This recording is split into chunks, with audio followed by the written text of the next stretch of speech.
we are going to discuss the movie Thor. This movie is very adventurous. Here, we get to see a completely different world. This film is a combination of science fiction, superhero, and mythology. If you haven't understood it properly, keep watching this video. Today, I will explain the entire story of the Thor movie in short. So, let's see. This movie is based on Norse mythology, which talks about the 9 realms. The stories of many different characters from Norse mythology are extracted and interconnected. At the center of it all is the planet Earth, which is also called Midgard. The most special among all these realms is Asgard, where a very powerful alien lives, whom the people of Earth consider gods and deities. The people of this realm, the Asgardians, have been protecting the 9 realms for centuries. In the year 965 AD, the frost giants of Jotunheim, our planet, Earth, decided to conquer all the 9 realms, starting with the human world. The frost giants wanted to plunge the entire planet into an ice age and rule here. But then, Odin, the king of Asgard, arrived on Earth with his army and, using his power, sent all those monsters back to their own world. After this, the frost giant's power source, the casket of ancient winters, was seized. Under pressure from Odin and his army, the frost giant king, Loki, agreed to a peace treaty, promising not to trouble anyone anymore. Then, many years later, in 2011, when Odin had become very old, he decided to crown his elder son, Thor, as the king. Thor, the god of thunder, was very eager and happy to become king. But his brother, Loki, was very saddened by this because he was jealous of Thor. Thor was very powerful, and Loki, though weaker in strength, was highly skilled in the art of war and magic. On the day Thor was to become king, Loki, using his magical powers, allowed some frost giants to enter Asgard to disrupt the coronation. The frost giants tried to reclaim their casket here, but Thor, with the help of his special weapon, Mjolnir, stopped them. No damage was done to Asgard, but Odin became very angry with Thor for this reckless act because it jeopardized the peace. Furious that his coronation didn't happen, Thor demanded that Odin attack Jotunheim. But Odin, because of his peace treaty, did nothing.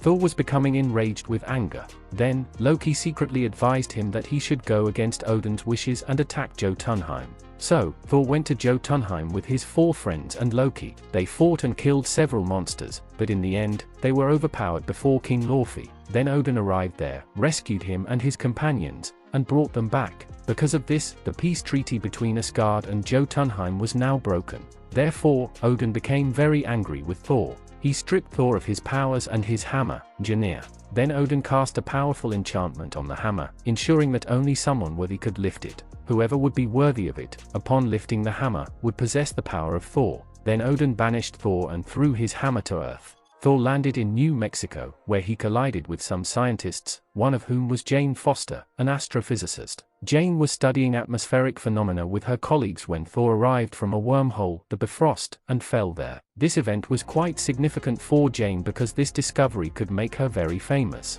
So, she kept him with her and asked him many questions. Thor, now mortal, stayed in New Mexico. The people there tried very hard to lift the hammer, but due to Odin's enchantment, no one could lift it because no one was worthy. When S.H.I.E.L.D. learned about the hammer's presence, they cordoned off the area and seized all of Jane's research data to prevent anyone from learning about this mysterious event. When Loki discovered that Odin had fallen into the Odin sleep, a deep sleep to regain strength, he took advantage of the opportunity. He went to Earth to meet Thor and lied to him, saying that Odin had died and that he was forbidden from returning to Asgard. Meanwhile, Dr. Erik Selvig, Jane's mentor, helped free Thor from S.H.I.E.L.D.'s custody. Now, Thor decided to forget Asgard and stay on Earth. Living with Jane Foster brought about a significant change in Thor, and he began to become a better person. Back in Asgard, Thor's 4 friends were very saddened by his banishment. So, they secretly came to Earth to meet him and told him about Loki's lie. When Loki found out about this, he sent the destroyer to Earth to kill them. The destroyer began to wreak havoc there, and Thor's friends tried to stop it. To protect his friends and calm the destroyer, Thor was prepared to sacrifice himself. Then the destroyer attacked Thor, nearly killing him. But because of this sacrifice, he became worthy again, and his powers and his hammer returned to him. Thor then defeated the destroyer and returned to Asgard with his friends. Meanwhile, in Asgard, Loki, in a final attempt to prove himself, tried to destroy Jotunheim using the Bifrost. But Thor, now wise and compassionate, stopped him by destroying the Bifrost bridge to save Jotunheim. When the bridge broke, Loki and Thor began to fall into the abyss, but Odin, awakened, arrived and saved them. Loki, expecting praise, saw only Odin's disappointment and let go of Gungnir. falling into the void. Later, everything returned to normal in Asgard. The Asgardians prepared to crown Thor as king, but Thor himself declined, saying that he was not yet ready for it. In the movie's post-credits scene, Dr. Erik Selvig is taken to a S.H.I.E.L.D. facility where he meets Nick Fury. Nick Fury asks Dr. Selvig to study a powerful object, the Tesseract. Suddenly, Loki's spirit appears in a reflection, who influences Dr. Selvig and makes him say yes to the task. Loki was not actually dead, and what he plans to do next is shown in the story of the Avengers movie. So friends, that was the explanation of the Thor movie. If you liked this video, please like and share it. To watch such interesting videos, subscribe to our channel and press the bell so you get my videos on time. Thank you, and until the next video, take care.